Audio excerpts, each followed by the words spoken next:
Hello students, तो यहाँ पर हम बात करने वाले हैं नाइन्थ के हिस्ट्री का एक बहुत ही इंटरेस्टिंग और इम्पॉर्टेंट चैप्टर जिसका नाम है Nazism and rise of Hitler. तो यहाँ पर हम बेसिकली ये बात करेंगे कि जर्मनी में उस पीरियड में जब फर्स्ट वर्ल्ड वॉर हुआ उसके बाद में ऐसी क्या सिचुएशंस, ऐसी क्या कंडीशंस आई जिसकी वजह से एक छोटा इनोसेंट सा बच्चा जिसका नाम था अडोल्फ, वो एक किलिंग मशीन, एक मॉन्स्टर बन गया जिसको हम द डिक्टेटर हिटलर कहते हैं, है ना। तो यानी कि वो कंडीशंस को हम देखेंगे और हिटलर ने जो ये शब्द का मतलब ही बदल दिया, नाजिज्म, है ना। नाजी ये वर्ड कहाँ से आया था? National socialist. तो यानी एक पार्टी से कैसे ये वर्ड जो है वो एक मतलब अब नाजी को हम ऐसा क्रूएल, ये आप अगर नेट पे सर्च करते हो तो नाजी शब्द का मतलब अब क्रूएल हो गया है। तो यानी कैसे इस वर्ड का मतलब बदल गया, क्या रीज़न था इतने खतरनाक कंडीशंस का जो वहाँ पर यूरोप में घटा, ये सब चीज़ें हम यहाँ पर देखने वाले हैं। और ऑब्वियसली चैप्टर जो है काफ़ी इंटरेस्टिंग है क्योंकि यहाँ पर बहुत सारी चीज़ें जो है यूरोप के बारे में आपको समझ में आएंगी जो फर्स्ट और सेकेंड वर्ल्ड वॉर से जुड़ी हुई होंगी। ओके, तो हम ऑब्वियसली चैप्टर स्टार्ट करने से पहले थोड़ा सा चैप्टर का एक प्लॉट समझ लेते हैं। ओके, तो यहाँ पर 3 इवेंट्स के बारे में समझ लो आप। पहला जो हुआ फर्स्ट वर्ल्ड वॉर, और फर्स्ट वर्ल्ड वॉर के इफेक्ट में आया ट्रीटी ऑफ वर्सेलिस, और ट्रीटी ऑफ वर्सेलिस के इफेक्ट में आया सेकेंड वर्ल्ड वॉर। तो एग्जैक्टली देखो फर्स्ट वर्ल्ड वॉर के बारे में यहाँ पर क्या दिया गया है। फर्स्ट वर्ल्ड वॉर एक्सपेक्ट किया गया था कि ये एक छोटा सा वॉर होगा या फिर एक शॉर्ट टर्म वॉर होगा जिसमें हर कंट्री चाह रही थी उनको कुछ फायदा हो जाएगा, इससे कुछ बेनिफिट हो जाएगा, ठीक है। और ये वॉर लड़ा ही क्यों गया था वो भी समझ लो आप। यूरोप में इंपीरियलिज्म या फिर कॉलोनियलिज्म का एक दौर आ गया था, यानी कि यहाँ पर काफ़ी कंट्रीज जैसे कि आप कह सकते हो ग्रेट ब्रिटेन, फ्रांस और जर्मनी, ये सब कंट्रीज जो है ये लोग दूसरे मतलब पूरे वर्ल्ड में अलग अलग जगहों पे जाके और ये लोग अपनी कॉलोनीज बनाने लगे थे, है ना। जैसे कि इंडिया भी समझो कि ये ब्रिटिश कॉलोनी ही था, है ना। ये लोग मतलब क्या करने लगे थे, अलग अलग जगह पे लोगों को गुलाम बना के और वहाँ पे ये लोग उन पे कब्जा कर रहे थे। तो इनके बीच में आपस में एक रेस शुरू हो गई, है ना। तो इस टाइप की मतलब पॉलिटिक्स को आप कह सकते हो इंपीरियलिज्म। तो इस वजह से इनके बीच में आपस में ही टेंशन क्रिएट हो गई और इस टेंशन की वजह से 2 पावर्स यहाँ पे फॉर्म हो गए और उनके बीच में लड़ाई हो गई, ठीक है। 1914 से 1918 तक ये फर्स्ट वर्ल्ड वॉर हुआ, जो कि हुआ 2 पावर्स के बीच में, एक था सेंट्रल पावर्स और दूसरा था अलाइड पावर्स। तो यहां पर सेंट्रल पावर में मेनली था जर्मनी, है ना। इसके अलावा ऑस्ट्रिया, हंगरी और बल्गेरिया और ऑटोमन एम्पायर, ठीक है। और ये लोग लड़े थे अगेंस्ट अलाइड पावर्स जिसमें कौन कौन था, ग्रेट ब्रिटेन, फ्रांस, रशिया और लास्ट में एंट्री हो गई थी यूएसए की, जिससे ये वॉर जो है इनके साइड में आ गया और ये लोग अलाइड पावर वॉर जीते, जर्मनी वॉर हार गई, ठीक है। तो यहां पर देखो क्या क्या चीजें हुई फर्स्ट वर्ल्ड वॉर से जुड़ी हुई वो देख लो। जैसे मैंने बताया, they expected short term war to gain through quick victories which didn't happen. तो यहां पर क्या हुआ कि ये लोग मतलब सोच रहे थे कि हाँ भाई वॉर जो है कुछ टाइम तक चलेगा जिससे कि इनको कुछ फायदा होगा और ये मतलब इनको रिसोर्सेज का बेनिफिट हो जाएगा, कुछ प्रोविंस इनको मिल जाएगी। पर ऐसा नहीं हुआ, वॉर जो है काफी लंबा चला जिससे कि क्या हुआ, बहुत सारा रिसोर्स यूरोप का जो है वो बर्बाद हुआ, सभी कंट्रीज का, राइट।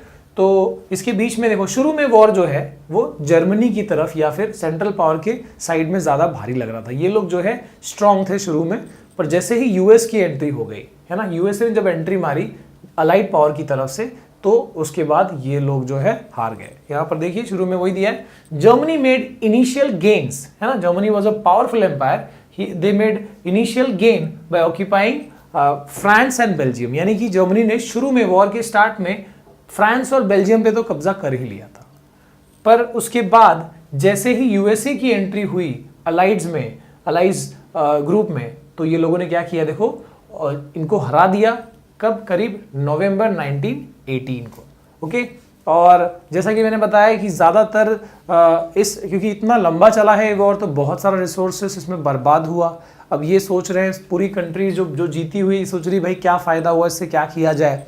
तो ये लोगों ने एक प्लान किया, कह सकते हो कि एक लीग ऑफ नेशन, जैसे आज यूनाइटेड नेशन है वैसे ही एक international organisation league of nation form किया गया, जिसमें मेनली इनका ही चलता था, है ना। वैसे ये सब भी जुड़े थे कंट्रीज, पर मेनली इनका ही पावर चलता था। तो ये लोगों ने क्या किया, सारा वॉर का जो ब्लेम है कि भाई किसने किसकी वजह से ये पूरा वॉर हुआ, तो पूरा ब्लेम जर्मनी के ऊपर डाल दिया। और जर्मनी के उस टाइम के जो एम्परर थे या रूलर थे, he was Kaiser William two. तो केजर विलियम टू जो है वो तो अपनी सत्ता से हट गए। अब देखिए यहाँ पर वही चीज़ बताई गई है, और जो वो लोगों ने लीग ऑफ नेशन ने जो ट्रीटी बनाई वर्सेलिस में, so this is called treaty of Versailles, जो जर्मनी के लिए बहुत ही बुरा था। उसमें मतलब सारी चीज़ें ऐसी लिखी गई थी जिसमें पूरा जो वॉर का कंपनसेशन है, जो जीती हुई कंट्रीज है उनको कौन देगा, उनको जर्मनी पे करेगा। और अब इस वजह से देखो अब यहाँ पर क्या क्या कंडीशंस हुई, वीमर रिपब्लिक कैसे फॉर्म हुआ वो बेसिक मैंने बता दिया है। So the defeat of Germany and abdication of emperor gave a opportunity to parliamentary parties to recast German polity. यानी क्या, यानी यहाँ पर जर्मनी हारी और जो उनके राजा थे उन्होंने अपना सत्ता छोड़ दिया। तो इसकी वजह से वहाँ के जो मेन जो लोग थे या फिर वहाँ पे काफ़ी जो लोग थे वो लोगों ने ये कोशिश किया कि यहाँ पर एक रिपब्लिक फॉर्म ऑफ गवर्नमेंट जो है, पार्लियामेंट्री फॉर्म ऑफ गवर्नमेंट को बनाया जाए।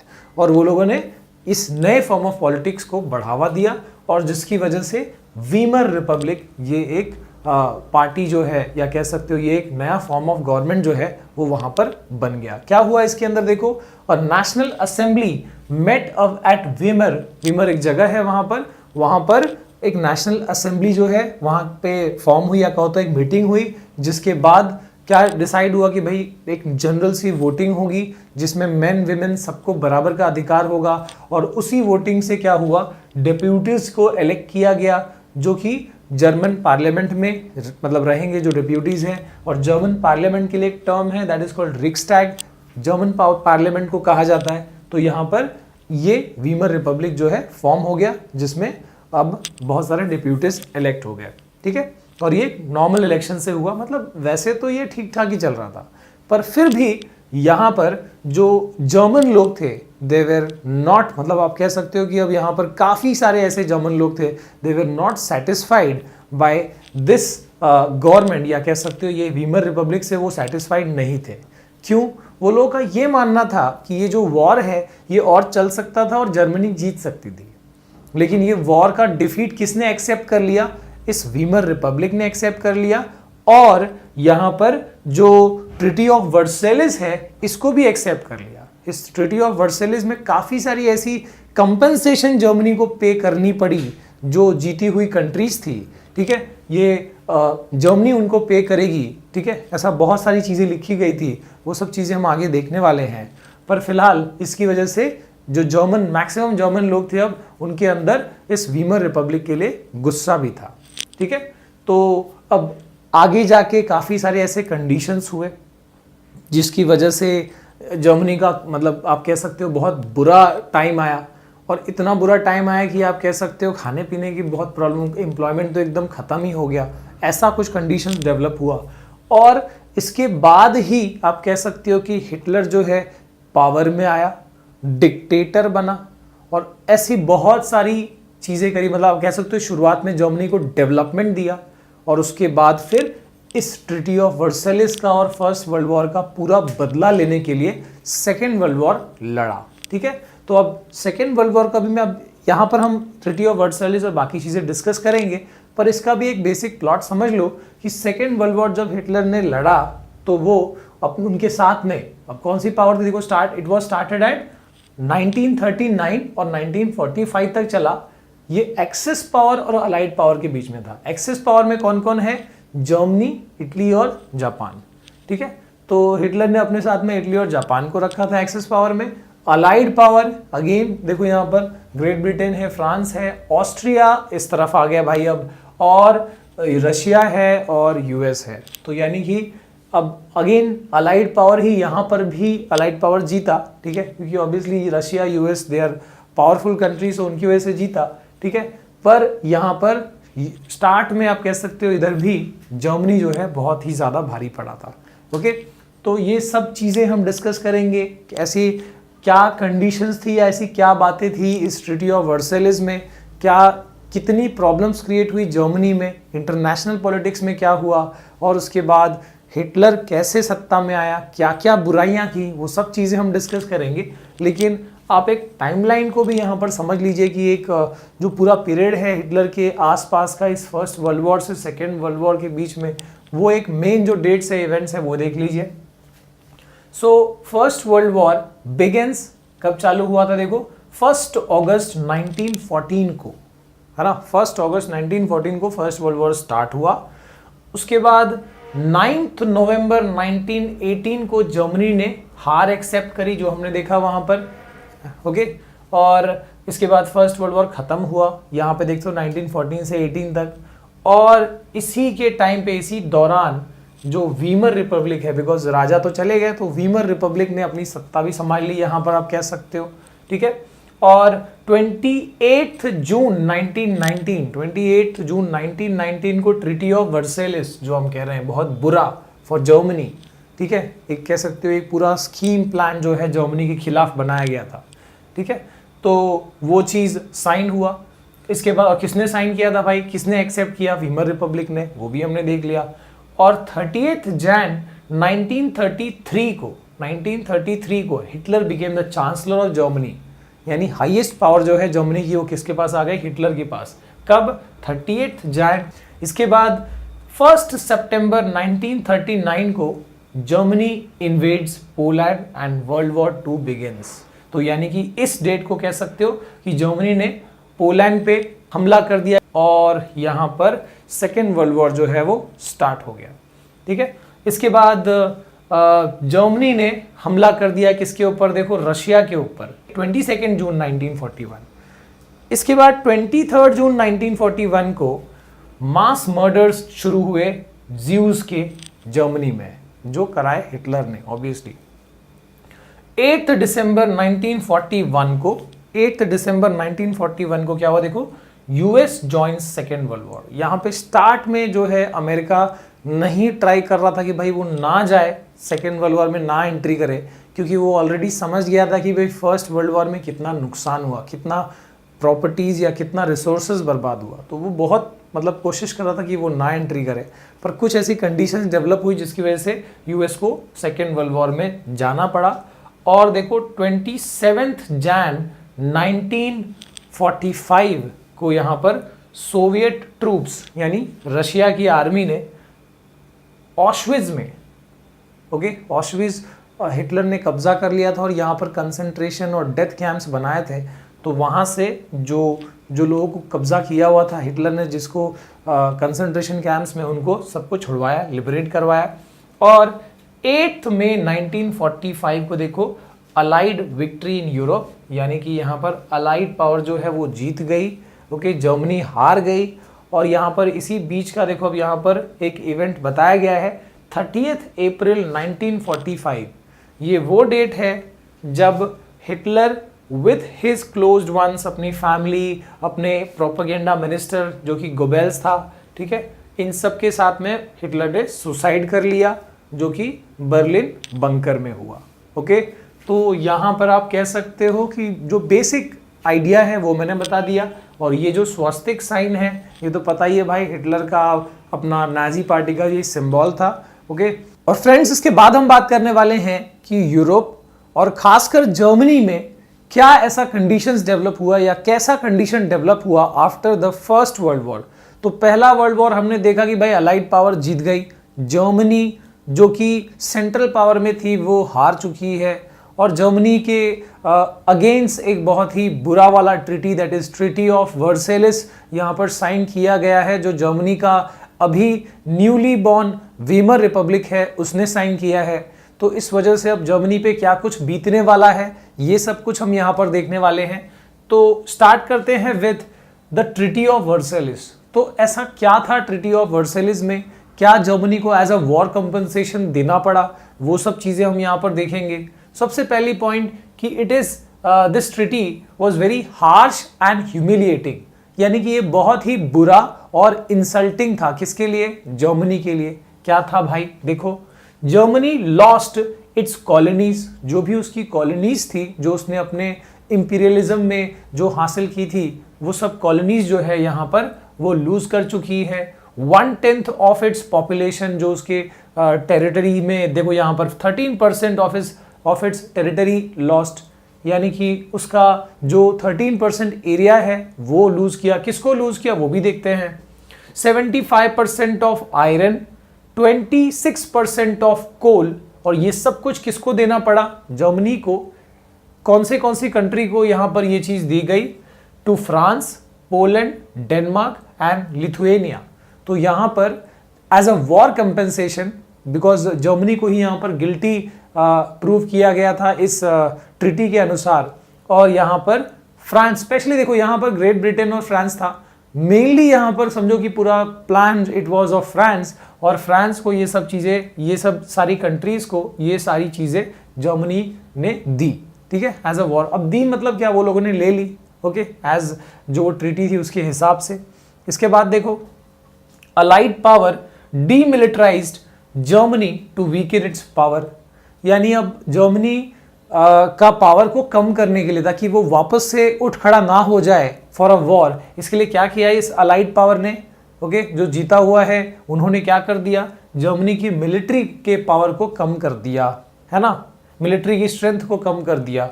इसके बाद देखो, मैंने जैसा बताया कि जर्मनी को ही इस वॉर का गिल्टी माना गया। जर्मनी वॉज फोर्स्ड टू पे 6 बिलियन पाउंड्स, एक बहुत बड़ी रकम जर्मनी को एज अ वॉर कंपनसेशन देना पड़ा, ठीक है, या फिर जर्मनी को एज अ, समझो उतना पैसा तो उस टाइम नहीं दे पाएंगे, लेकिन उनको ये चुकाना था, ठीक है।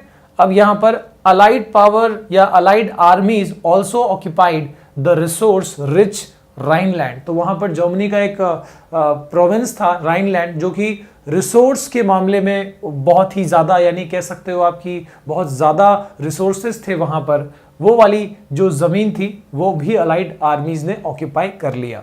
इसके बाद अब ये सारी जो ये पूरा कंडीशन है एज पर ट्रीटी ऑफ वर्सेलिस, ठीक है, ये किसने एक्सेप्ट करी थी? जर्मनी के लोग तो भाई ये सब चीज बिल्कुल बेयर नहीं कर सकते थे, पर उस टाइम पे जो गवर्नमेंट फॉर्म हुई, जो हमने बात किया वीमर रिपब्लिक, उसने ये चीज को पूरा एक्सेप्ट किया, और इसलिए वीमर रिपब्लिक को क्या कर कहते थे वहां के लोग कि भाई वही रिस्पॉन्सिबल है, ये सब कुछ जो ह्यूमिलेशन जर्मनी को झेलना पड़ रहा है, इसके लिए मेन जिम्मेदारी उन्हीं उसी नए गवर्नमेंट की है, ठीक है। तो यहां पर इसके बाद देखते हैं कि भाई इसका इफेक्ट क्या हुआ। इसका इफेक्ट सबसे बेसिक वे में देखो, the war had a devastating impact on the entire continent both psychologically and financially. भाई इतना 4 साल तक कोई वॉर चला तो ऑब्वियसली इसका जो इम्पैक्ट है बहुत ही ज्यादा डीप था, सिर्फ जर्मनी के लिए ही नहीं, पूरे यूरोपियन कंट्रीज के लिए, ठीक है। यूरोप जो कि बहुत ही रिच कंट्री माना जाता था, जो कि सबको लोन देने वाला कंट्री था, जो कि एक क्रेडिटर था, वो आगे जाके उसको खुद लोन की या फिर वो खुद उधार लेने लगा बिकॉज ऑफ उसके ऊपर, या कह सकते यूरोपियन कंट्रीज जो है इतना सारा उनका लॉस हुआ था, ठीक है। इसके बाद देखते हैं जर्मनी के अंदर क्या कंडीशंस है। Weimar republic was made to pay for sins of old empire. अब वीमर रिपब्लिक ने तो वॉर नहीं कराया था, लेकिन अब भाई वो तो राजा तो हट गए, तो यानी अब जो वीमर रिपब्लिक है वही उनके पुराने जो एम्परर है उसका जो कह सकते हो पापों की सजा इनको झेलनी पड़ रही है, okay. Socialist, Catholics and Democrats, ये जो जर्मनी के सोशलिस्ट लोग थे, कैथोलिक्स थे, डेमोक्रेट्स थे, ये सपोर्ट कर रहे थे वीमर रिपब्लिक को, बिकॉज ये चाहते थे कि भाई कुछ ऐसा पार्लियामेंट्री फॉर्म ऑफ गवर्नमेंट आए, ठीक है। लेकिन वहां पर एक दूसरी ग्रुप भी थी जो कि कह सकते हो कंजर्वेटिव नेशनलिस्ट सर्कल या नेशनलिस्ट ग्रुप, जो चाहते थे या जो लोग मानते थे कि भाई नहीं वीमर रिपब्लिक गलत है, और वो लोग जो है इन ग्रुप्स को या फिर वीमर रिपब्लिक और उनके सपोर्टर्स को क्या कहते थे? नवंबर क्रिमिनल्स, क्योंकि ये जो ट्रीटी ऑफ वर्सेलिस था, ठीक है, नवंबर में साइन हुआ, इसलिए इनको नवंबर क्रिमिनल्स कहा गया। इसके बाद देखो यूरोपियन सोसाइटी क्या है भाई यूरोपियन सोसाइटी का हाल आफ्टर दिस वॉर। अब यूरोपियन कंट्रीज को ये बात तो समझ आ गई कि भाई मिलिट्री का स्ट्रेंथ बहुत ज़रूरी है, सोल्जर्स का ताकत बहुत इंपॉर्टेंट है, इसलिए यहाँ पर यूरोपियन कंट्री में सोल्जर्स का मतलब जो इम्पोर्टेंस है उस चीज़ को समझा, और ज़्यादातर जो पॉलिटिशियंस थे और जो वहाँ पे लोग जो इम्पोर्टेंट लोग थे वो लोग चाहते थे कि भाई हर कंट्री, यूरोपियन कंट्री चाहते थे कि उनका मिलिट्री पावर बढ़ाया जाए। मीडिया ने भी जो ट्रेंच लाइफ है उसको बहुत बढ़ा चढ़ा के दिखाया। ट्रेंच लाइफ यानी क्या, मिलिट्री लाइफ को बढ़ा चढ़ा के दिखाया ताकि वहाँ के जो कॉमन पीपल है वो मिलिट्री में आके जुड़ सके और मिलिट्री का पावर बढ़ा सके, ठीक है। But the truth was soldiers lived miserable lifes. यानी क्या, यानी कि उस टाइम का जो आप जानते ही इकोनॉमिक कंडीशन तो बहुत बुरा था, तो सोल्जर्स का जो लाइफ था वो कुछ खासा अच्छा नहीं था। फिर भी ये क्यों ग्लोरीफाई कर रहे हैं कि भाई मिलिट्री का स्ट्रेंथ बढ़े ताकि आगे कुछ ऐसी कंडीशंस आती है तो कोई भी कंट्री जो है तैयार रहे। तो ये सिर्फ जर्मनी की नहीं, ये पूरे जर्मनी का तो भाई बहुत ही बुरा हाल है, ये दूसरे जो यूरोपियन कंट्रीज है जो जीते भी हैं तो वो ये चाहते हैं।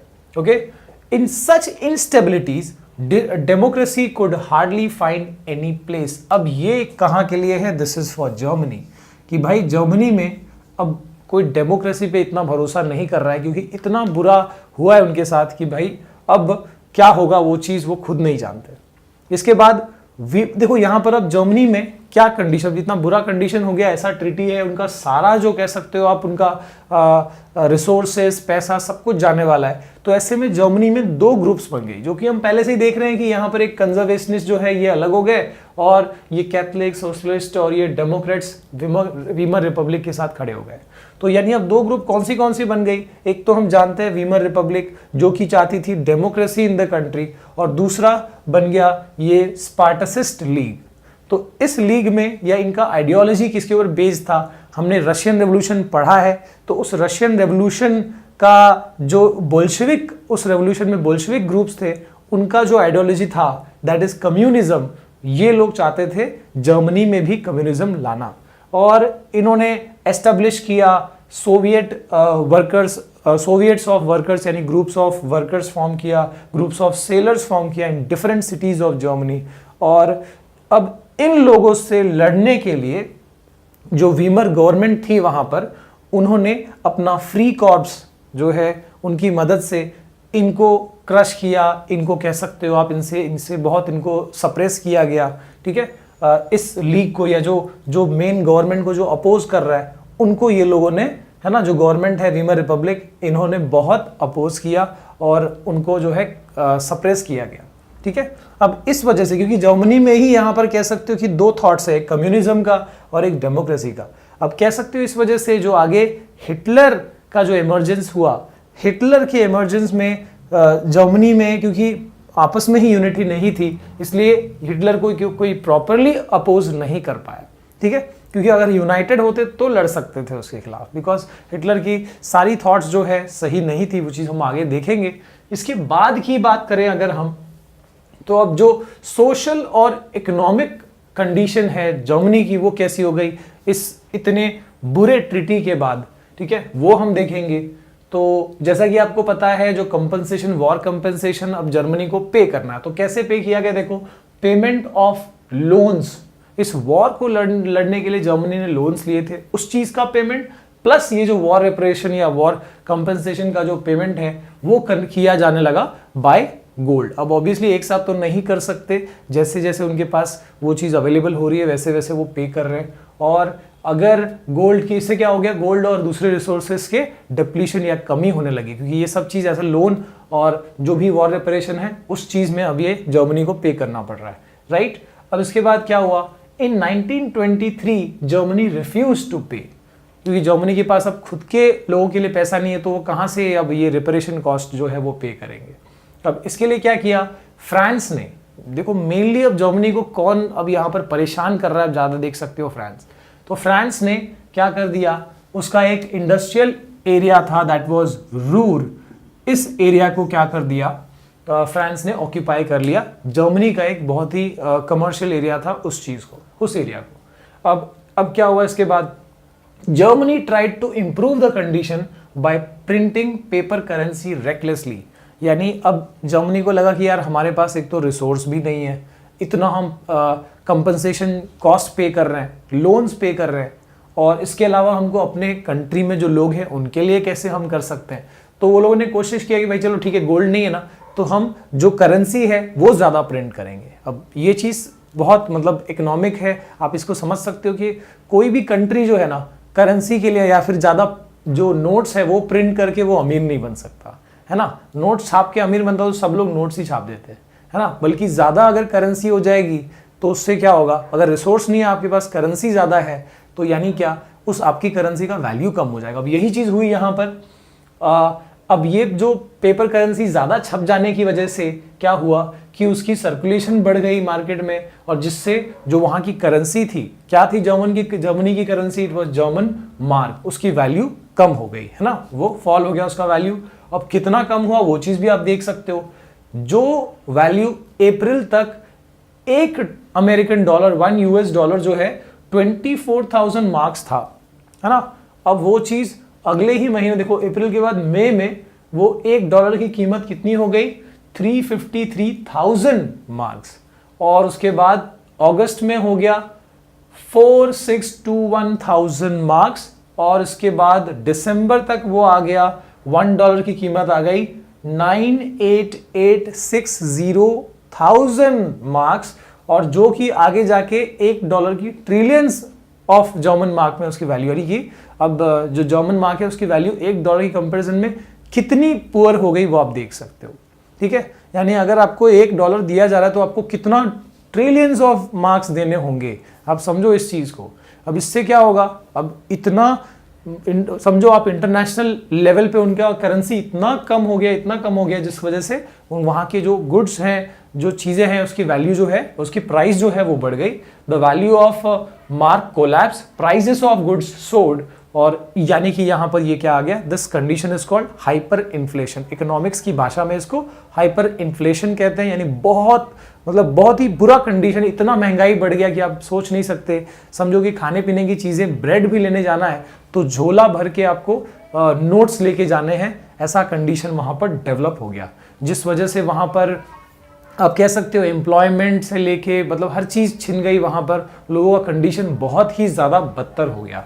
तो ऐसे बुरे कंडीशन में अमेरिकन्स ने थोड़ा सा जर्मनी के ऊपर सिंपैथी दिखाया, और यहाँ पर एक डेव्स प्लान लाया वो लोगों ने, और जिसके तहत जो ये ट्रिटी ऑफ वर्सेलिस में जो रीपेमेंट का जो इनका पेमेंट का तरीका बताया गया था एज अ कंपनसेशन, उस चीज़ को थोड़ा सा उसमें नरमियत दिखाई आप कह सकते हो, और यानी कि अब जर्मन्स को थोड़ा सा राहत मिलने वाला था।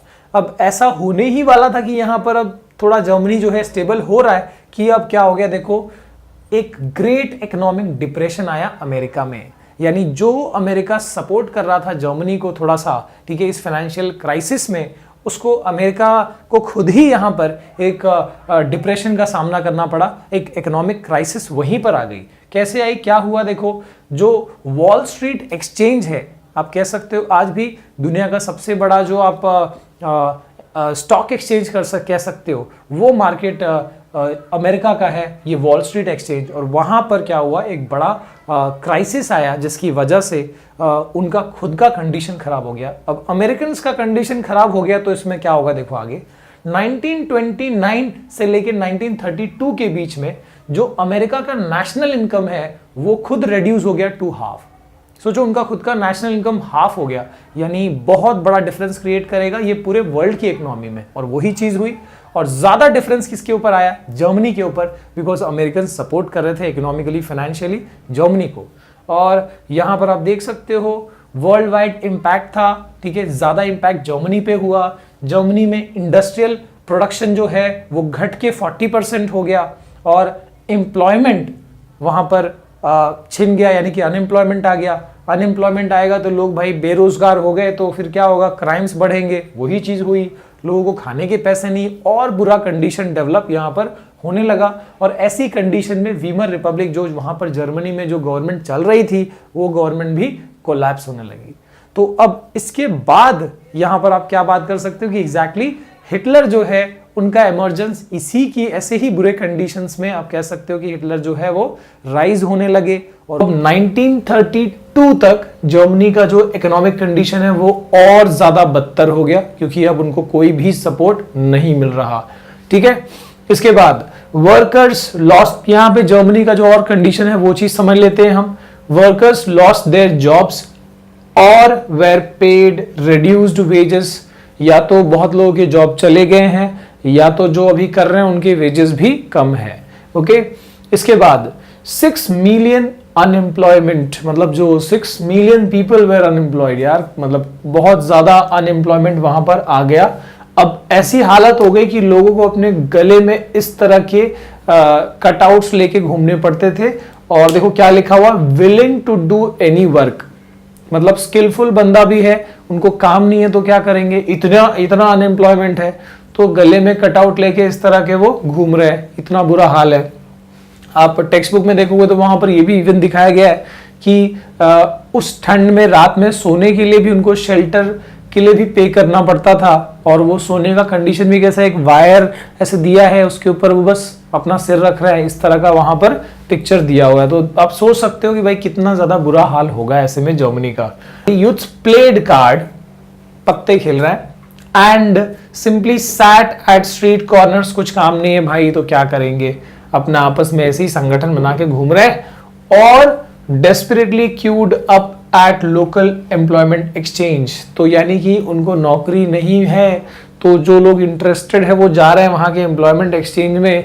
बहुत लंबी लंबी कतारें लगी है वहां पर, वो लाइन लगा के कि उनको भाई कहीं कुछ जॉब मिल जाए, इसके लिए वो लोग वहां पर हैं। इसके बाद अब ऐसा कुछ है कि भाई जॉब नहीं है तो पैसे नहीं आएंगे, गरीबी होगी ऑब्वियसली। इसकी वजह से क्या होगा, क्रिमिनल एक्टिविटीज बढ़ गए, शुरू हो गए वहां पर। ओके, इसके बाद बिजनेस सेक्शन का क्या हाल है, ये तो अपने वर्कर का देख लिया। बिजनेस सेक्शन का क्या हाल है, यानी कि जो बिजनेसमैन है उनका क्या हाल है।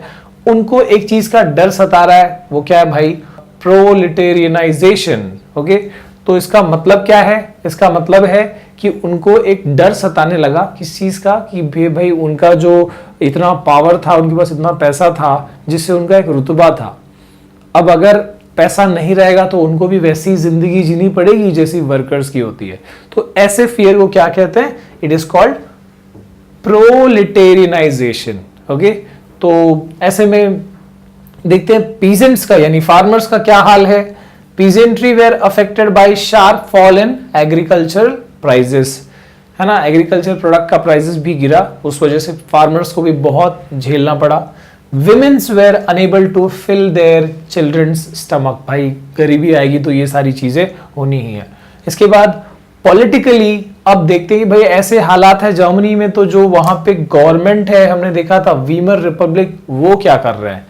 सो उनके ऊपर जो भरोसा था, लोगों का जो भरोसा था इस गवर्नमेंट के ऊपर, ये ऑब्वियसली कम होता जाएगा, क्योंकि ये जो गवर्नमेंट है ये नाकाम है वहां के जो कंडीशन है उसको इंप्रूव करने में। और वैसे हमने ये भी देखा था कि कैसे जो ट्रीटी ऑफ वर्सलिस का जो एक्सेप्टेंस है साइन करने से लेके सेकेंड वर्ल्ड वॉर की हार तक, ये सब जिम्मेदारी लोग इन्हीं के ऊपर डाल रहे हैं। तो यानी इनको बहुत ज्यादा देखा जाए तो इन पे भरोसा नहीं बचा था, और भी भरोसा खत्म हो गया। ओके, तो अब यहां पे क्या हो रहा है, देखो 20 डिफरेंट कैबिनेट्स, यानी 20 अलग अलग कैबिनेट्स वहां पर बनाए गए, यानी अलग अलग ग्रुप्स को वहां पर उसके अंदर इंट्रोड्यूस किया गया, अलग अलग पॉलिटिशियंस को। पर फिर भी देखो एवरेज में अराउंड 239 डेज तक ही उनकी सरकार जो है वो काम कर पाई, और उसके बाद आर्टिकल 48 लागू कर दिया गया, जिसके अंदर आता है प्रेसिडेंट्स इमरजेंसी, यानी इमरजेंसी जो शासन है वो वहां पर लागू कर दिया गया, जिसके तहत सिविल राइट्स वेर सस्पेंडेड। लोगों का, आपको पता है इमरजेंसी के अंदर लोगों के सारे राइट्स छीन लिए जाते हैं, तो यानी जो नॉर्मल उनके राइट्स है वो छीन लिए गए। Okay, yet the crisis could not be manage, इन सब के बावजूद भी जो वहां पे इकोनॉमिक कंडीशन है वो चीज इंप्रूव होने का नाम नहीं ले रही थी। अब क्या हुआ, people lost confidence in the democratic parliamentary system. ऐसे करते करते सिर्फ वीमर रिपब्लिक ही नहीं, लोगों का जो भरोसा है इस डेमोक्रेसी से, इस पार्लियामेंट्री सिस्टम से, ये चीज उठता जा रहा था, क्योंकि वो उनके प्रॉब्लम को सॉल्व करने में काम नहीं आ रहा था फिलहाल। ठीक है, इसके बाद which seemed to offer no solution. अब उसकी बात हो रही भाई वो सिस्टम जो है उनको कोई सोल्यूशन नहीं दे पा रहा है और जिससे खतरा मंडराने लगा किस चीज का, डिक्टेटरशिप का। तो अभी फिलहाल तो ये चीज अभी नहीं आएगी, लेकिन धीरे धीरे हम देखें कैसे वो हिटलर आया और फिर वो डिक्टेटर बना। लेकिन लोगों का भरोसा जो है यहाँ पर बताया जा रहा है कि क्यों डिक्टेटरशिप आया। जब ये जो पीपल्स फॉर्म ऑफ गवर्नमेंट है यानी डेमोक्रेसी वाला जो सिस्टम है, इससे कोई प्रॉब्लम सॉल्व नहीं हो रहा वहां का, तो इस वजह से लोगों का भरोसा इस चीज से उठता गया। इसके बाद बात करते हैं राइज ऑफ हिटलर की। अडोल्फ हिटलर, थोड़ा सा बेसिक देख लेते हैं। बर्थ हुआ था कहां पर, ब्राउनौ, जो एक ऑस्ट्रियन टाउन है, यहां पर उनका बर्थ हुआ। और डेट क्या था देखो, 20 अप्रैल 1889, ये डेट ऑफ बर्थ है हिटलर का।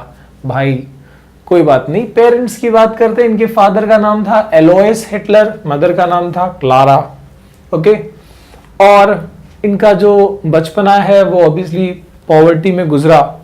हालांकि इनके पापा जो हैं वो कस्टम ऑफिसर थे या कस्टम में काम करते थे और बहुत ही स्ट्रिक्ट, बहुत ही हार्श फादर थे। तो मतलब ये भी कहा जाता है कि हिटलर का इतना ज़्यादा एग्रेसिव होने का कारण भी उनका जो पेरेंटिंग है, बैड पेरेंटिंग को माना जाता है। Okay, he wanted to become an artist, उनको आर्टिस्ट बनना था बचपन में। हालांकि वो बहुत ही मतलब काफ़ी इंटेलिजेंट, काफ़ी शार्प बच्चे थे, पर उनका पढ़ाई में बाद में इतना ज़्यादा इंटरेस्ट नहीं था। उनको आर्ट्स में ज़्यादा इंटरेस्ट था, लेकिन उनके फादर के वजह से उन्होंने कभी उतना मतलब ये नहीं कर पाए, आर्ट्स में वो नहीं जा पाए। हालांकि फादर के डेथ के बाद वो गए, बट वहाँ पर भी उनको रिजेक्शन ही मिला। Okay, when first world war broke out, he, अब यहाँ पर कंडीशन बताई जा रही है कि कैसे हिटलर जो है अब अपने इस सेक्शन में, पॉलिटिक्स में कैसे आया, वो बताया जा रहा है। सो जब फर्स्ट वर्ल्ड वॉर हुआ, ही एनरोल्ड फॉर द आर्मी। पहले तो उनकी आर्मी में बहाली भी नहीं हो पा रही थी हाइट की वजह से, लेकिन फर्स्ट वर्ल्ड वॉर में जब ऑब्वियसली वहां पर बहुत रिक्वायरमेंट थी तो उस टाइम पे एंट्री हुई। एज अ मैसेंजर उन्होंने ज्वाइन किया, बाद में वो कॉर्पोरल बने और फिर काफ़ी ब्रेवरी अवार्ड्स भी मिला। और यहाँ पर जब जर्मनी हारी और ट्रीटी ऑफ वर्सेलिस भी हुआ, उसके बाद हिटलर ने क्या किया, एक छोटा सा ग्रुप जिसका नाम था जर्मन्स वर्कर पार्टी, वो ज्वाइन कर लिया। क्यों? वो गुस्सा था उस चीज का, जर्मनी का डिफीट का जो गुस्सा था, इस वजह से हिटलर ने एक पार्टी ज्वाइन कर ली छोटी सी। और कुछ टाइम बाद उस पार्टी को ओवरटेक कर लिया, उसका नाम बदल के नेशनल सोशलिस्ट जर्मन्स वर्कर्स, है ना, जर्मन वर्कर्स पार्टी रख दिया गया, जिसको शॉर्ट में नाजी पार्टी कहा जाता था। ओके, तो यानी कि अब यहां से नाजी पार्टी फॉर्म हो गया। इसके बाद देखो क्या दिया है, in 1923 Hitler plan to seize control of Bavaria and capture central power.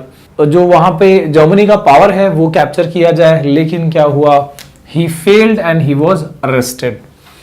लेकिन उसके बाद देखो 1930 में Nazi could not effectively mobilize people's support, यानी कि लोगों का ज्यादा सपोर्ट नाजी पार्टी को नहीं मिल पा रहा था। 1930 तक की बात हो रही है। इसके बाद जब ग्रेट डिप्रेशन आया तो इसके बाद क्या हुआ, काफी सपोर्ट मिलने लगा नाजी की पार्टी को। कैसे देखो यहां पर 1928, देखो जो डिप्रेशन के पहले का बताया जा रहा है कि 1928 तक जहां नाजी पार्टी को सिर्फ 2.6% वोट्स मिले थे, वही जब डिप्रेशन के बाद में यानी कि 1932 आते आते कितना परसेंट देखो, 37% वोट्स जो है वो हिटलर की पार्टी को यानी नाजी पार्टी को मिला। यानी कि लोगों का भरोसा जो है वो नाजी पार्टी पे बढ़ा। ये क्या है, रिक्सटैग क्या दिया गया है, हमने पढ़ा था लास्ट लेक्चर में, दिस इज कॉल्ड, मतलब जर्मन पार्लियामेंट को रिक्सटैग कहा जाता है। ओके, इसके बाद हम बात करने वाले हैं कैसे एग्जैक्टली हिटलर ने सत्ता हासिल करी, डेमोक्रेसी को खत्म किया और डिक्टेटरशिप को लाया। तो ये चीज डिस्कस करेंगे। स्टार्ट करते हैं विद हिटलर का और नाजी का जो पॉलिटिक्स था उससे हम स्टार्ट करेंगे। Hitler was a powerful speaker. बोलने में हिटलर जो है बहुत ही ज्यादा स्मार्ट, मतलब आप कह सकते हो एक ब्रेन वॉशर। जो अपनी बातों को बहुत स्ट्रांगली प्रेजेंट करता था, ऐसा बंदा था हिटलर। क्या क्या बातें करी थी वो देख लेते हैं। His passion and words move people, he promised to build a strong nation. Germany को स्ट्रांग करने का प्रॉमिस किया गया था। Undo the justice of Versailles, जो ट्रीटी ऑफ वर्सेलिस जो जर्मनी के लिए बहुत ही बुरा था, उसको खत्म करना था। And restore the dignity of German people, German people की जो डिग्निटी खत्म हो गई थी उसको रिस्टोर करना था। Okay, he promised employment and secure future for youth. Okay, he promised to weed out all foreign influences and resist all foreign conspiracies against Germany. जो फ्रांस और इंग्लैंड, जर्मनी को हराया गया था, फ्रांस और इंग्लैंड ने किया था, ट्रीटी ऑफ वर्सेलिस भी इन्होंने किया था।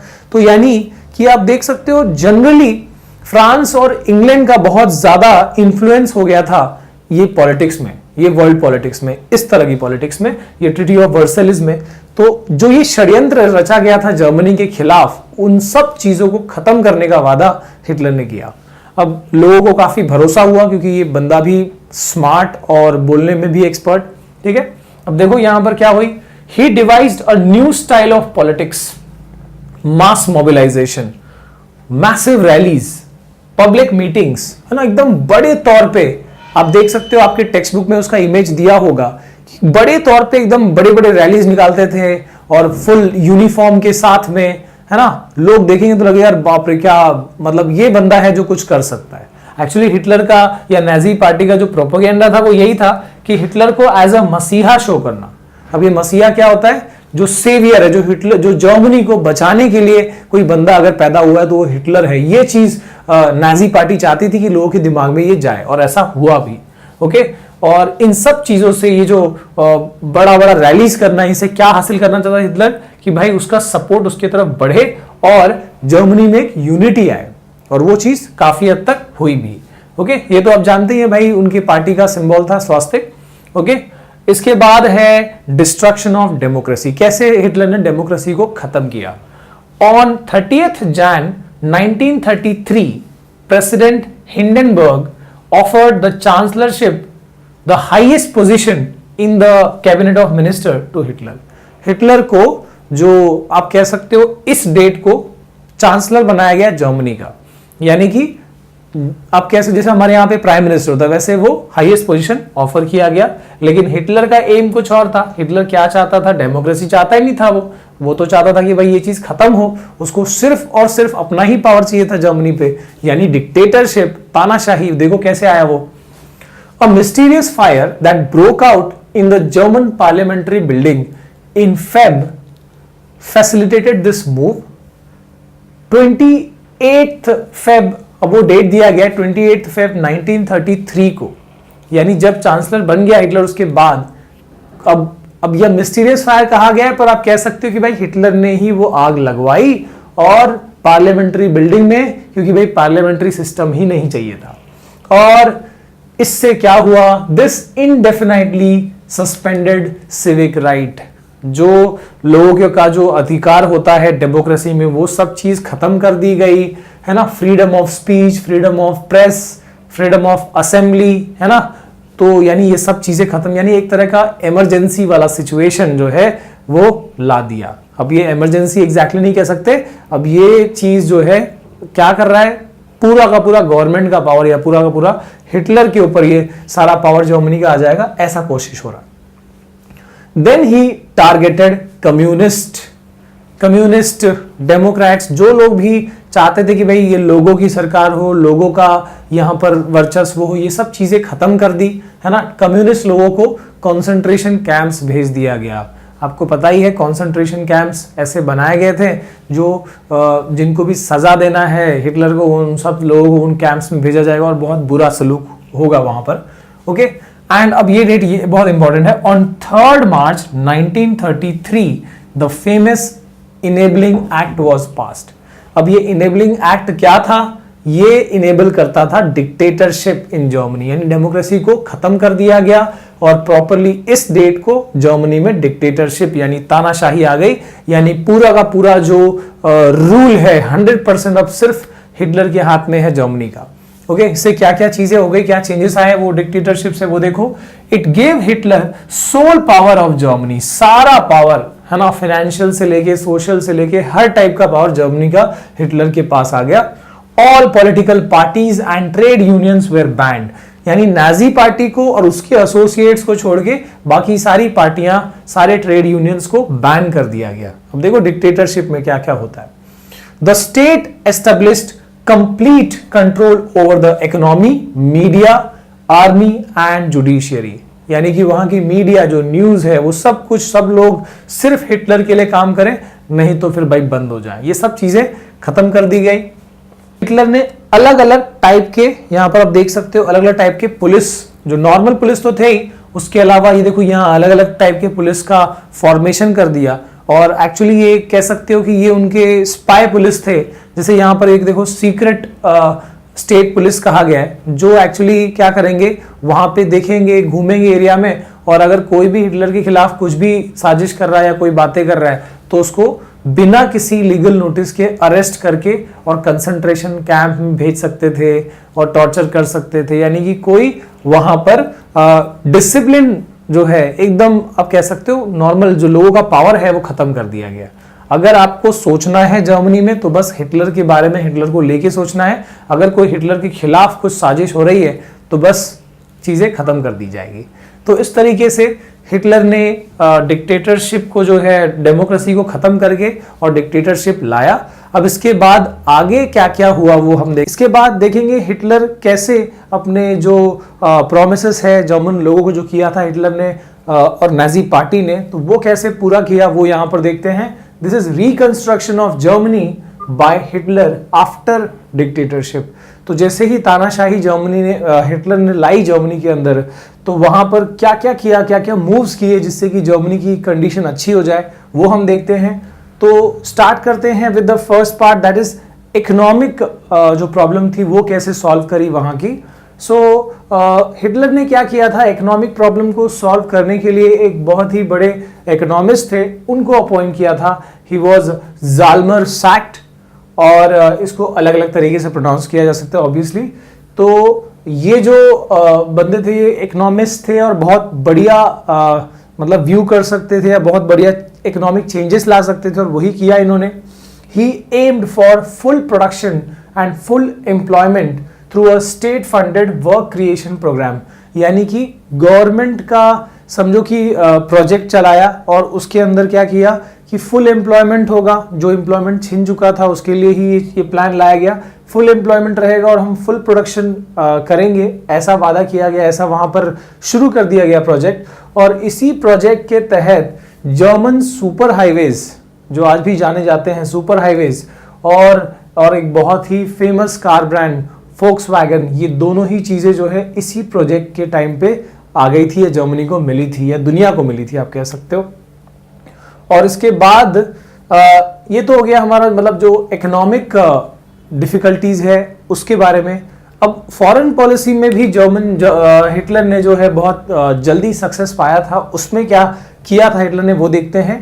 ही pulled out from the league of nation in 1933। तो हम जानते हैं कि भाई लीग ऑफ नेशन जो उस टाइम पे फॉर्म हुआ था, जिसने कह सकते हो कि ट्रीटी ऑफ वर्सेलिस और ये सब चीजें जो जर्मनी के ऊपर मतलब लादी थी या थोपी थी, तो हिटलर इस बात को बहुत अच्छे से जानता था और इसलिए हिटलर ने क्या किया, लीग ऑफ नेशन से बाहर आ गया वो। जैसे कि आज हम ग्लोबल लेवल पे हम यूनाइटेड नेशन को जानते हैं, वैसे उस वक्त पे लीग ऑफ नेशन था।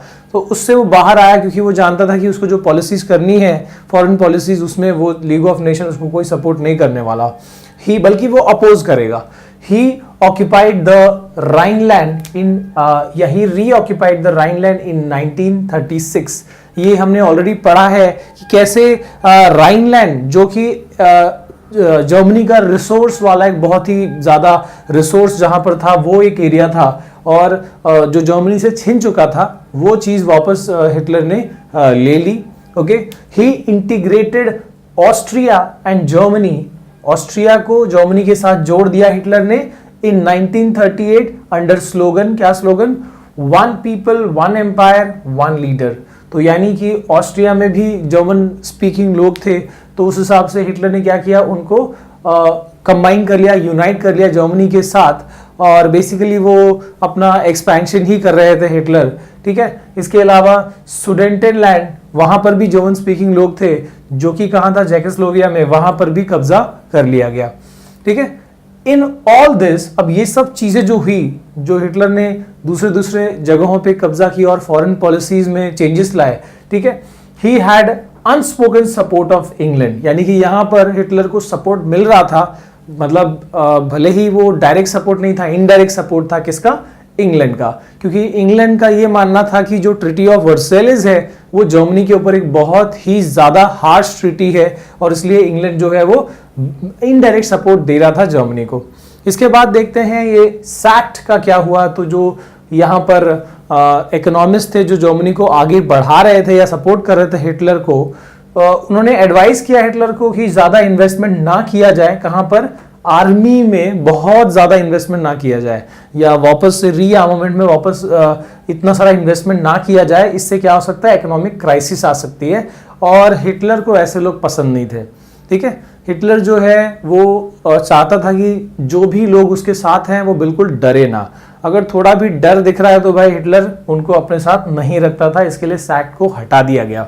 और इसके बाद हिटलर ने जो इकोनॉमिक क्राइसिस है वो चीज तो जानता था, और उसको सॉल्व करने के लिए क्या किया, उसने चेंजेस नहीं लाए, उसने यहां पर चेंजेस नहीं लाए, उसने फॉरेन पॉलिसीज में चेंजेस लाए। मतलब क्या, कि वो चाहता था कि वॉर के थ्रू ये इकोनॉमिक क्राइसिस को दूर किया जा सकता है, वो ये समझता था, ठीक है।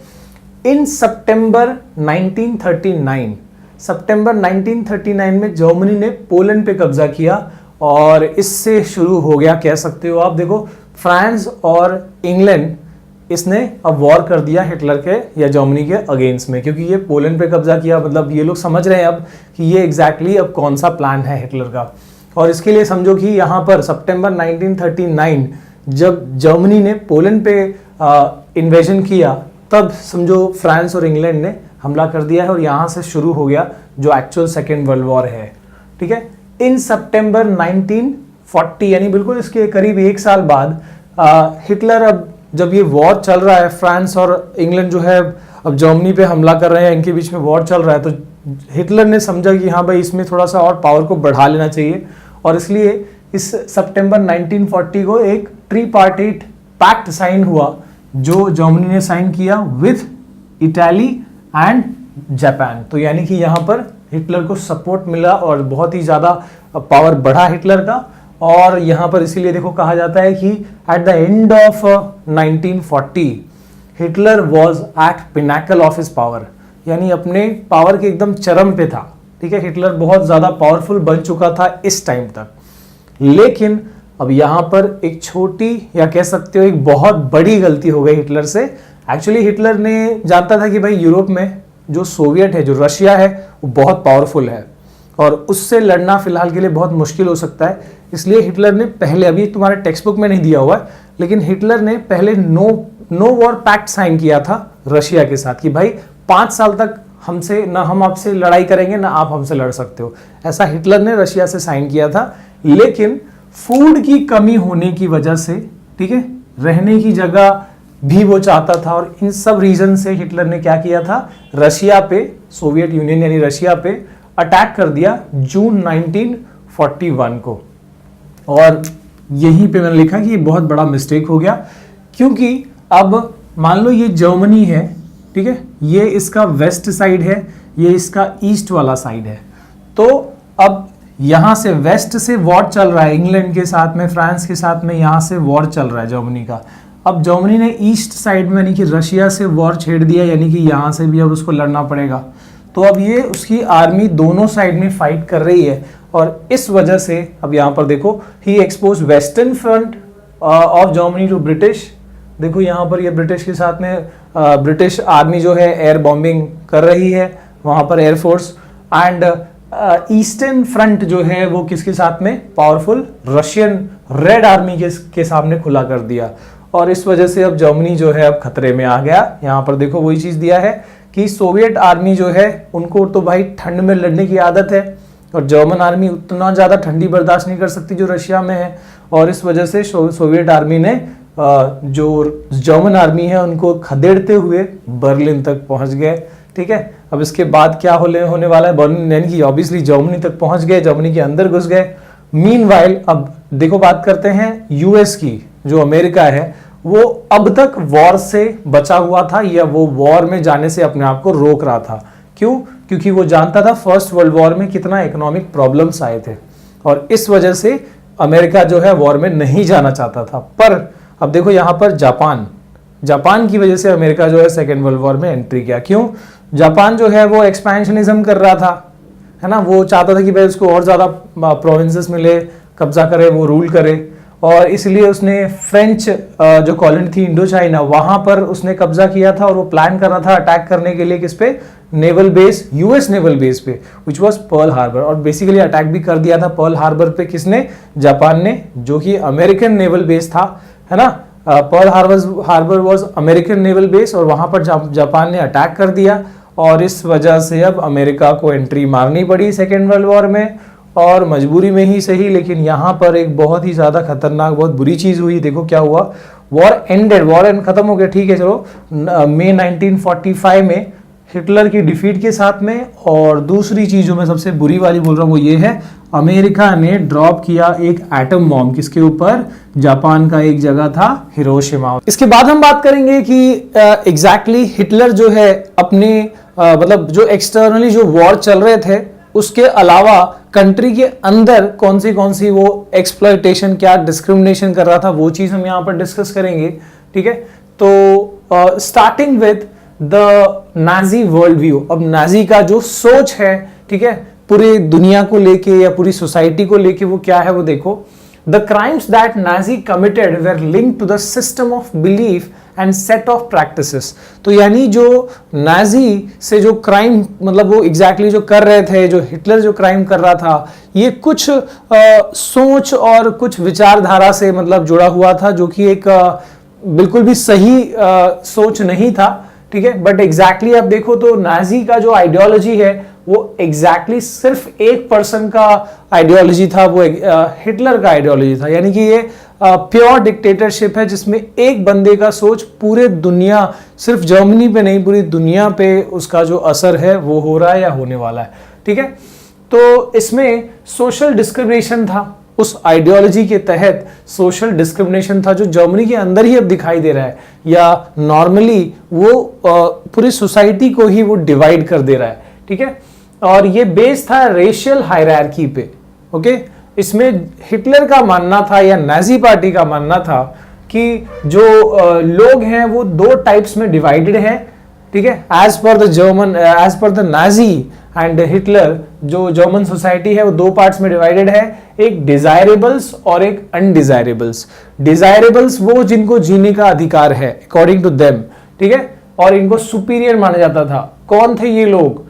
Blonde, blue eyed, Nordic German Aryans, तो जो नेटिव जर्मन माना जाता था। और इन according to Hitler and Nazi सिर्फ यही वो लोग हैं जिनको जीने का अधिकार है, जिनको बहुत अच्छे से जीना चाहिए, और बाकी जितने भी हैं जिसके अंदर सबसे लोएस्ट रैंक पे ज्यूस को रखा गया था। और रीजन ये माना जाता था, या ये हिटलर का कहना था कि ये लोग क्राइस्ट के किलर्स हैं और ये एंटी रेस हैं for the actual Germans and ये एनिमीज ऑफ आर्यंस है, ठीक है। इसके लिए सबसे ज्यादा जो तकलीफ दी थी हिटलर ने वो ज्यूस को दी थी, ठीक है। इवन इसमें दूसरे लोग भी आ रहे थे based on the external features, जैसे कि जिप्सीज एंड ब्लैक्स। जिप्सीज कौन थे? जो मतलब अब इंडियन ओरिजिन वाले कुछ कम्युनिटीज थे वहां पर, जिनको जिप्सीज कहा जाता था। तो ये लोग को भी हिटलर जो है अच्छा नहीं मानता था, और ये मानता था कि ये लोग क्या करेंगे, उनके जो प्योर, इसको प्योर जो रेस कहते थे, तो प्योर रेस को ये लोग जो है ब्लैक एंड जिप्सीज ये क्या करेंगे, इम्प्योर करने का खतरा था, ऐसा हिटलर का मानना था, ठीक है। और इसके अलावा जो रशियंस थे, जो पॉलिश लोग थे वहां पर, उसको भी मतलब जो वॉर में रशियन और पॉलिश लोग जो उनको मिले थे वहां पर, है ना, फाइट करके जो मतलब स्लेव्स बन के आए थे समझो वहां पे, उनको बहुत बुरा उनसे सलूक किया जाता था, उनको सब ह्यूमन माना जाता था, और बहुतों को तो इतना काम कराया जाता था और खाना पीना बिल्कुल भी नहीं, भुखमरी से वो मरते भी थे, ठीक है। इसके अलावा ज्यूज का मैं बता रहा हूं कि सबसे ज्यादा अनडिजायरेबल में सबसे ज्यादा बुरा सलूक किसके साथ किया गया था, ज्यूज के साथ, क्योंकि उनको क्राइस्ट का किलर माना जाता था। और ये माना जाता है कि वो लोग बहुत बुरे हैं क्योंकि वो लोग क्या करते हैं, मनी लेंडर्स हैं और बहुत ज्यादा हाई रेट से वो इंटरेस्ट लेते हैं, यानी कि मुनाफाखोर हैं और बहुत बुरे हैं, जर्मनी के लिए बहुत मतलब काफी बुरे हैं। ओके, और इसके अलावा जो अनडिजायरेबल्स में एक और कैटेगरी जो डिसेबल्ड थे, फिजिकली हैंडीकैप्ड या कुछ डिसेबल्ड लोग थे, उनको भी हिटलर मानता था कि वो मतलब सिर्फ जर्मनी के लिए बोझ है और कुछ नहीं। तो इन सभी को वो बहुत बुरी तरीके से ये जो घेटोज है, गैस चेम्बर्स है और कंसंट्रेशन कैंप्स है, इन सब के थ्रू उनको मारने का जो प्लानिंग है वो हिटलर का चलता था। ओके, इसके अलावा जब डिजायरेबल्स की बात करते हैं और जर्मन युद्ध की बात करते हैं तो नाजी जर्मनी में हिटलर का ये सोच था कि अगर जर्मनी को स्ट्रांग बनाना है तो भाई वहां के युद्ध को स्ट्रांग बनाना होगा और उनको उनके दिमाग में जो नाजी प्रोपोगेंडा है वो पूरा आ जाना चाहिए। इसके लिए वहां से जो ज्यूज टीचर्स थे उनको डिसमिस कर दिया गया, चिल्ड्रंस को सेग्रीगेट कर दिया गया उनमें ही, जैसे अभी जो जर्मन्स हैं उनको अलग, या फिर कह सकते हो अब आर्यंस को अलग, और जो ज्यूज हैं उनको अलग कर दिया गया और टेक्स्ट बुक भी वापस से रीराइट किया गया अकॉर्डिंग टू जैसा नाजी को चाहिए था। ठीक है, और उस टेक्स्ट बुक के अकॉर्डिंग उनको क्या मैसेज देना था कि उनको ज्यूज को हेट करना है और हिटलर की पूजा करनी है। ओके, एंड हिटलर जो है वो बॉक्सिंग को भी काफी प्रमोट करता था, बिकॉज बॉक्सिंग जो है वो क्या बनाएगा, लोगों को, जर्मन्स को स्ट्रांग बनाएगा, मस्कुलाइन बनाएगा, और इसलिए इस स्पोर्ट को काफी प्रमोट किया जाता था। ठीक है, इसके बाद बात करते हैं हम हिटलर्स रेसिज्म। अब ये जो रेस वाला जो है ना, अच्छा रेस, सुपीरियर, इंफीरियर, ये कंसेप्ट हिटलर के दिमाग में कहां से आया, तो एक्चुअली हिटलर ने एक बहुत ही मिसलीड कर लिया एक साइंटिफिक थियरी को, and that was given by Charles Darwin and Herbert Spencer. तो ये लोगों ने तो भाई नॉर्मली नेचर के लिए एक बेसिक प्रिंसिपल बताया था, that was survival of fittest, कि जो प्लांट्स, एनिमल्स फिट है वही सर्वाइव कर पाते हैं। अब हिटलर ने इसको मिसलीड मतलब किया नहीं, करवाया इस चीज को, एक्चुअली इसको एक बेसिस बनाया और सर्वाइवल ऑफ सुपीरियर ह्यूमन का थियरी बना लिया अपना खुद का, है ना। तो ऐसा ये एग्जैक्टली ये चीज आपको दिया नहीं है, बस मैं बता रहा हूं कि उस चीज को कैसे इंटरप्रेट करवा दिया। सो हिटलर ने ये मतलब प्रूव कर दिया या लोगों को कन्विंस किया इस बात में कि वही ह्यूमंस को रहने का अधिकार है जो सुपीरियर हैं। एंड अकॉर्डिंग टू हिटलर जो नेटिव जर्मन थे, है ना, जो आर्यंस थे वही सुपीरियर हैं, उनको ही जीने का अधिकार है। ओके, तो ये सब करके हिटलर क्या कर रहा है, अपने लोगों को कन्विंस कर रहा है अपनी बातों में। Okay, for living space. अब यहाँ पर एग्जैक्टली जो ये दो बातें दी है वो हिटलर का मतलब क्यों वो वॉर कर रहा है दूसरी कंट्रीज पे, उस चीज का लॉजिक बता रहा है। And that was all based on geopolitics. Geopolitics यानी धरती, हमको जमीन क्यों चाहिए, हम दूसरे कंट्री को क्यों कब्जा कर रहे हैं, क्योंकि हमको रहने के लिए जगह चाहिए, सेटलमेंट्स के लिए स्पेस चाहिए, और हमको मटेरियल रिसोर्सेस की भी जरूरत है, इसलिए हम दूसरी कंट्री पे हमला कर रहे हैं। तो यानी हिटलर क्या कर रहा था, दो चीजों को जस्टिफाई करने की कोशिश कर रहा है। एक तरफ वो जो वॉर कर रहा है दूसरी कंट्रीज पे, वो क्यों कर रहा है, क्योंकि सेटलमेंट के लिए जगह चाहिए, और जो कॉइन का दूसरा साइड है दैट इज जीनोसाइड, वो क्यों inferior race, so called inferior race को मार रहा है, उस दोनों चीजों को जस्टिफाई करते हुए वो अपने कंट्री में और बाहर एट्रोसिटीज कर रहा था। ओके, एंड अगर हम बात करें यहाँ पर एक और चीज, एक और टर्म बताया गया है आपको, दैट इज पोलैंड पे जब हमला किया उसके बाद में पोलैंड में क्या वो एग्जैक्टली कर रहा है, तो उस पोलैंड को दो पार्ट में डिवाइड कर दिया उसने।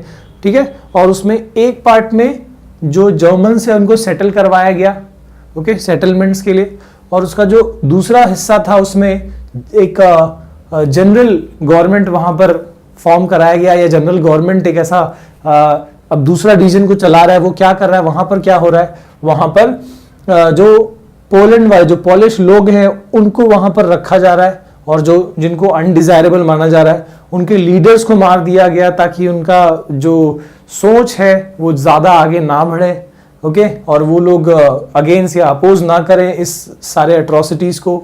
और वहाँ के जो बच्चे हैं, जो पॉलिश बच्चे हैं, उनको टेस्ट किया जा रहा है रेस एक्सपेरिमेंट के थ्रू कि भाई अगर वो अच्छे दिखने में काफ़ी अगर अच्छे लग रहे हैं, अगर आर्यंस की तरह लग रहे हैं तो उनको टेस्ट किया जाएगा, और अगर वो आर्यंस होंगे तो उनको जर्मन फैमिली में पाला जाएगा, है ना। अगर वो जर्मन नहीं निकले तो उनको फिर अनाथ आश्रम में डाल दिया जाएगा, जहां पर वो नॉर्मली वैसे भी मर जाते थे। ओके, और इसके बाद दो टर्म्स दिए हैं, जैसे कि लार्ज घेटोज, गैस चेम्बर्स, जहां पर जीव्स को और दूसरे अनडिजायरेबल्स को मारने की टेक्निक थी। तो ये सब क्या था, जैसे घेटोज क्या है, ये ऐसा रीजन बनाया गया है जस्ट लाइक कॉन्सेंट्रेशन कैंप, जहां पर लोगों को रखा जाता है, किसी खास रेस के लोगों को, इंफीरियर लोगों को रखा जा रहा है और उनको बहुत बुरा कंडीशन दिया जा रहा है, बुरे कंडीशन में रखा जा रहा है, और वैसे वो उस तरीके से वैसे मर ही जाते थे। गैस चेम्बर्स ऐसे जगह थे जहां पर पॉइजनस गैस के थ्रू लोगों को मारा जा रहा था। तो इन सब के थ्रू इसको क्या, ये जो मास किलिंग हो रही है इसको क्या कहा जाता है, दिस इज कॉल्ड होलोकास्ट।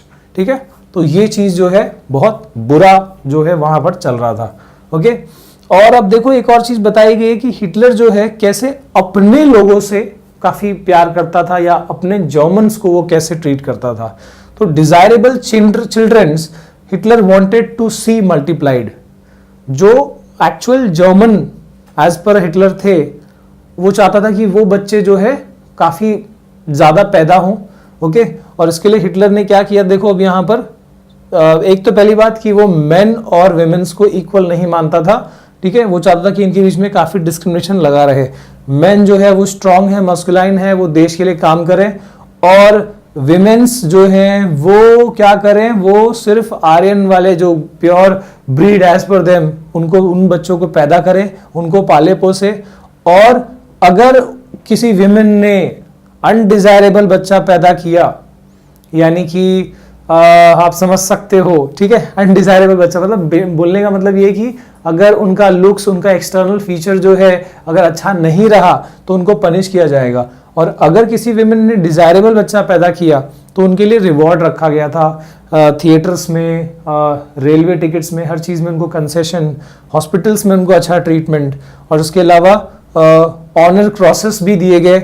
अगर 2 बच्चे पैदा किए तो ब्रॉन्ज क्रॉस मिलेगा, अगर 4 बच्चे पैदा किए डिजायरेबल वाले तो सिल्वर क्रॉस मिलेगा, अगर 8 या उससे ज़्यादा बच्चे पैदा किए तो गोल्ड क्रॉस मिलेगा। तो ये जो है रिवॉर्ड्स दिए गए उन विमेन्स को, उन जर्मन विमेन्स को, अगर वो प्योर जर्मन बच्चे पैदा कर रहे हैं। ओके, और इसके अलावा हिटलर, या अगर हम नाजी की बात करें तो ये मतलब बहुत ट्रिकी थे, बहुत लॉजिकल थे, लॉजिकल नहीं कह सकते आप, बहुत स्मार्ट थे, क्योंकि ये लोग ना टर्म्स जो है, जैसे भी मास किलिंग अगर करवा रहे हैं तो वो ये वर्ड यूज नहीं करते थे, वो थोड़ा मैनिपुलेशन करते थे, क्योंकि अब इससे दुनिया में जो है बुरा मैसेज ना जाए, इसलिए वो लोग ये टर्म्स यूज नहीं करते थे। मास किलिंग की जगह पे वो क्या बोलते थे, स्पेशल ट्रीटमेंट या फिर फाइनल सोल्यूशन, जो कि ज्यूज लोगों को दिया जाता था। एक साथ उनको मारा जा रहा है तो उसको स्पेशल ट्रीटमेंट दिया जाए, ऐसा ये वर्ड्स यूज करते थे, है ना। डिसेबल्ड लोगों को मारने के लिए वो लोग क्या टर्म यूज करते थे, सिलेक्शन या फिर डिसइंफेक्शन,